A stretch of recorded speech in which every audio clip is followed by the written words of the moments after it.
सबका जय मसीह की। प्रिय भाई बहनों, आइए हम देखेंगे परमेश्वर के वचन से, देखेंगे भजन संहिता 92 का 12, 13, 14 लिखा है कि धर्मी जन खजूर के पेड़ के समान फूले फलेंगे और लबालोन के देवदार के समान बढ़ेंगे। वे यहोवा के भवन में रोपे जाकर वे हमारे परमेश्वर के आंगनों में फूले फलेंगे। वे पुराने होने पर भी फलते रहेंगे, रस भरे होंगे और लहराते रहेंगे। प्रियो, परमेश्वर का दास वो धर्मी के लिए कहता है कि जो धर्मी है, धर्मी प्रियो वही है जो कुमार्ग से सत्य के मार्ग पर चलता है, वही धर्मी व्यक्ति होता है। और भजन संहिता 97 का 11 पद में कहता है कि धर्मी के लिए ज्योति और सीधे मन वालों के लिए आनंद बोझा गया है। धर्मी जन के लिए केवल प्रियो जो परमेश्वर के मार्ग पर चलता है, जो सत्य के मार्ग पर चलता है, वो कहता है कि वो खजूर की नाई फूले फलेंगे और देवदार के लबालोन के वृक्ष के समान वो बढ़ेंगे। और वो जितने पुराने भी होंगे फिर भी वो फलते जाएंगे, फलते रहेंगे, वो रस भरे होंगे, वो लहराते रहेंगे। प्रियो, यहाँ पर धर्मी के विषय में बड़ी अच्छी उपमा दी गई है,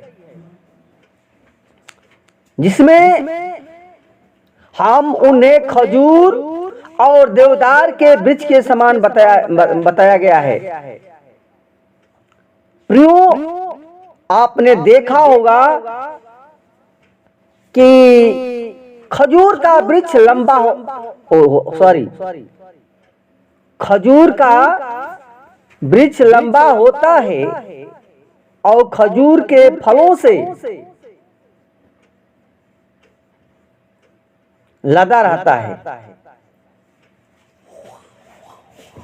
और देवदार का वृक्ष जो होता है वो सदाबहार होता है, वो हमेशा ही हरा भरा रहता है। उसी प्रकार प्रियो, वो धर्मी व्यक्ति के लिए परमेश्वर का वचन समझाता है कि वो धर्मी मनुष्य उसी प्रकार वो सदा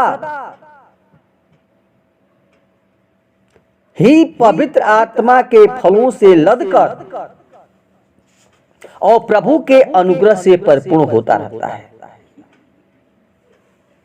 प्रियो, वे दुखों में भी प्रसन्नचित्त रहते हैं, क्योंकि उनका आधार प्रभु यीशु मसीह होता है। प्रियो, धर्मी व्यक्ति वही है जिसके पाप यीशु के पवित्र लहू द्वारा शुद्ध हो गए हैं और जो प्रभु यीशु मसीह के उठने के सामर्थ्य पर अपने पूरे मन से विश्वास करता है।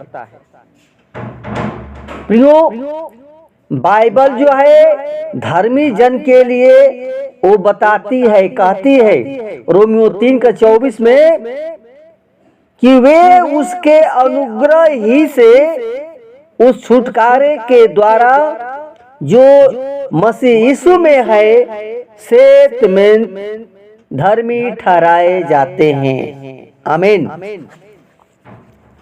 प्रियो, हम जानते हैं कि मनुष्य व्यवस्था के कामों से नहीं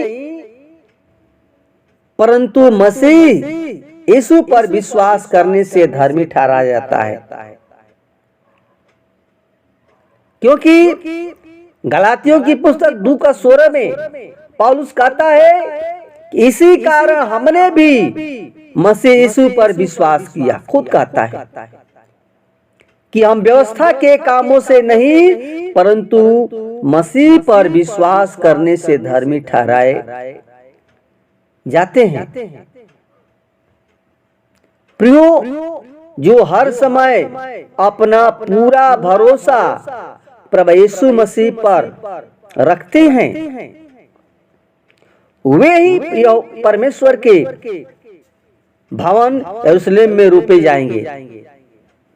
और जिसके लिए पौलुस कहता है 2 कुरिन्थियों 5:1 में कि परमेश्वर से हमें स्वर्ग में ऐसा भवन मिलेगा जो हाथों से बना हुआ नहीं परंतु चिर स्थायी है। प्रियो, धर्मी जन ऐसे आने वाले नए यरूशलेम यानी जो स्वर्गीय भवन को दर्शाता है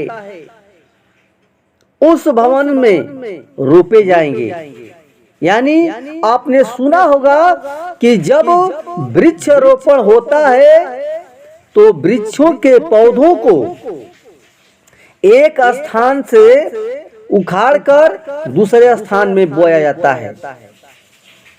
उसी प्रकार प्रियो, हर एक धर्मी जो विश्वासी हैं वे संसार रूपी बाग में उखाड़े जाकर के स्वर्गीय भवन में स्थानांतरित होंगे और वे स्वर्ग में रोपे जाएंगे और परमेश्वर के निवास स्थान यानी स्वर्ग के आंगनों में फूलेंगे और वे पुराने होने पर भी फलते रहेंगे। रस भरे हुए फल सदा लहराते रहेंगे प्रियो,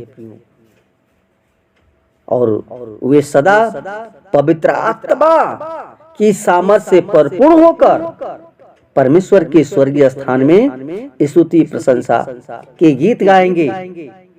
क्योंकि बाइबल बताती है कि यूहन्ना ने धर्मी या विश्वासियों का बड़ा समूह स्वर्ग में देखा, जिसके लिए वह लिखता है कि फिर मैंने एक विशाल जनसमूह की आवाज तथा समुद्र की लहरों और बादल के घोर गर्जन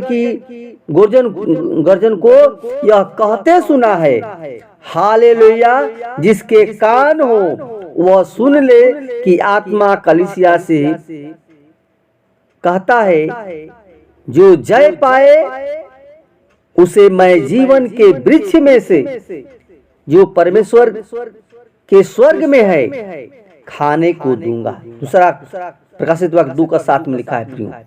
इसलिए जीवन के वृक्ष के लिए प्रियो यूहन्ना ने स्वर्ग में देखा और वही लिखता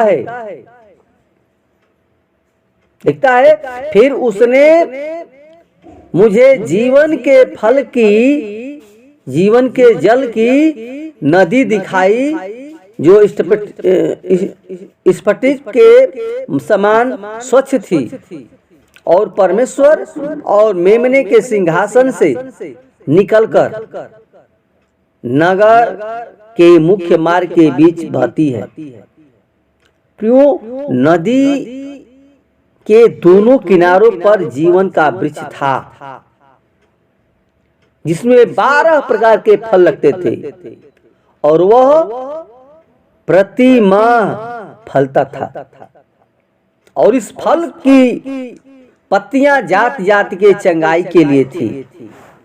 ये प्रकाशित वाक्य 22 का 1 और 2 पद में लिखा है। इसलिए प्रियो, ओ परमेश्वर ने मनुष्य को स्वर्गीय अदन की वाटिका और अनंत जीवन प्रदान करने के लिए हर एक जन